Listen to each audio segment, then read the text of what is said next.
Hi, my name is Jake, and my project was on using a fuzzy inference system to improve pit stop timing in motorsport, specifically Formula One. Before I get started, I just want to go over the layout of this presentation. First, I will introduce the problem, then I will talk about my proposed solution. Then I'm going to narrate some of my code that I used to implement my solution, and finally I will discuss testing and improvements that could or should be made in the future. Now, for those of you not familiar with motorsport, managing the tires on the car is a huge part of strategy during the race. This is because tires are very sensitive to a number of external factors, including the temperature of the track, minute amounts of precipitation, and how many laps they've been on the car. On top of all this, there are several different compounds of rubber to choose from that vary in hardness. The softer the tire, the faster the car can drive due to the increased grip, although they wear out quicker. And harder tires last longer, but they are slightly slower. There are also wet tires that are very slow, but are necessary to maintain grip when it's raining. There are many more factors that need to be managed by both the driver and the strategists on the side of the track, although these are what I chose to focus on in my project. Now, the photo you see here is not NASA mission control, but is in fact the race support room inside the Mercedes F1 team's factory during a race, where each of these people is tasked with gathering and analyzing data on one of these factors, which is then sent to the strategy team at the racetrack. But what if there was a system that could alleviate some of this room's work? My proposed solution to this problem is to use a fuzzy inference system that considers a range of factors that impact tire performance and produces a recommendation on how important it is to change the tires to a new set. For the sake of simplicity, my program will only focus on data points relevant to Formula One, as that is the series of motorsport that I am most familiar with. I will also be considering the track temperature, precipitation, tire age, and tire compound, ignoring other factors such as the tire temperature and pressure. The compounds I will be considering will be a generic soft, medium, hard, and wet, instead of the names of the real 7 compounds used in the sport. And finally, Formula One teams keep their internal data close to their chest, so it's pretty much impossible to find the true values of what I'm testing as a member of the public. So because of this, my rules are made up based off of my own assumptions and judgments.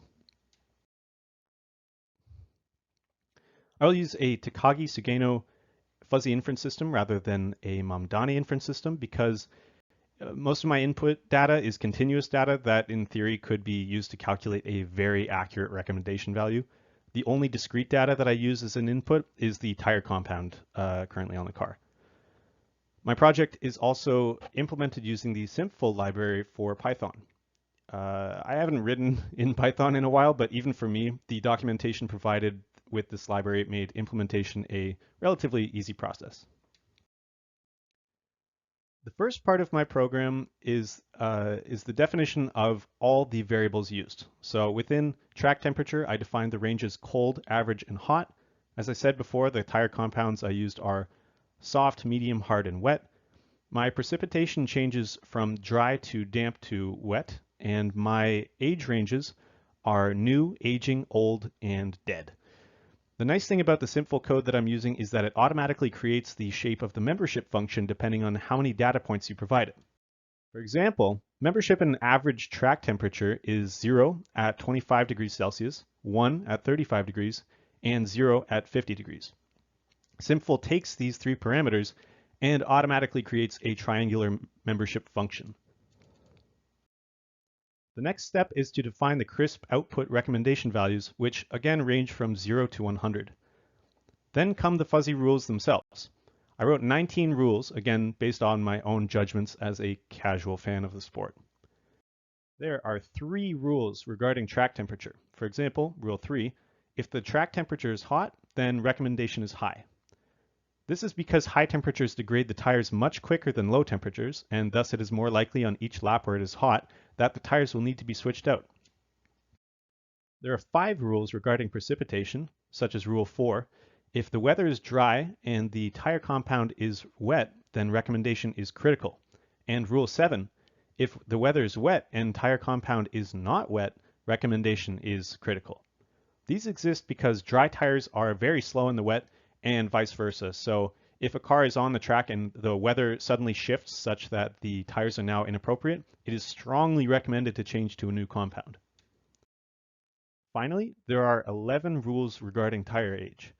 A couple examples include Rule 9. If life is new, then rec is none, because there usually isn't a good idea or a good reason for changing tires right after you've put new ones on. And Rule 11, if compound is soft and lifespan is old, recommendation is high. We can compare this against Rule 17. If compound is hard and lifespan is dead, recommendation is high.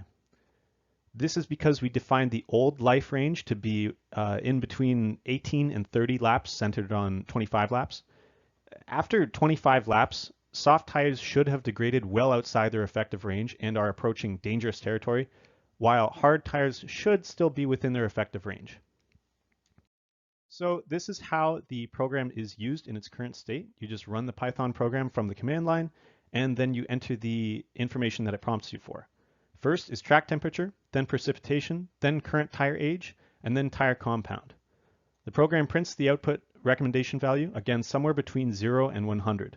The higher the value, the more urgent or the better an idea it is to pit for new tires. Now, in the real world, this system would never be given enough authority to actually make decisions autonomously. At the very most, it would only be allowed to provide recommendations to the actual human strategists that call the shots. Plus, if a team wanted to use a system like this in the real world, there would have to be many more rules and many more variables considered. They would also have to use their own data that they know is accurate with their own car, and there would have to be seriously rigorous testing to change the shape of the membership functions to make them as accurate as possible. I think this program is a good proof of concept, but to illustrate its current shortcomings, here's an example of 2 times I ran the program. In the left example, the track temperature is relatively warm. There is a ton of rain on the track. The current tires are wet compounds and are 35 laps old. So I personally expected the recommendation to be somewhere not too high, not too low. At a recommendation of 40.9, this actually lines up with my expectations pretty well. However, on the example on the right, the track temperature is average, the precipitation is low, and the tires are 5-lap-old hard compounds.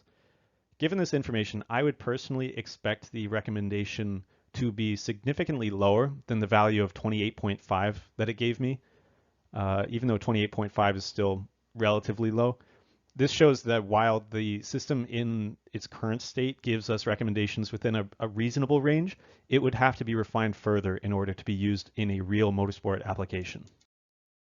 In conclusion, racing is a very interesting sport for me due to the massive amount of strategy and technical analysis happening behind the scenes at any given time, in addition to the action that you see on track. While large F1 teams like Mercedes can afford to have a room full of guys on computers back at the factory assessing every little detail about the race, this is not realistic for smaller, cheaper series of motorsport. At the amateur levels, where a team might only consist of a couple people, including the driver, a system like this could be very useful in providing recommendations that they otherwise may not have the resources to obtain. Thank you for watching.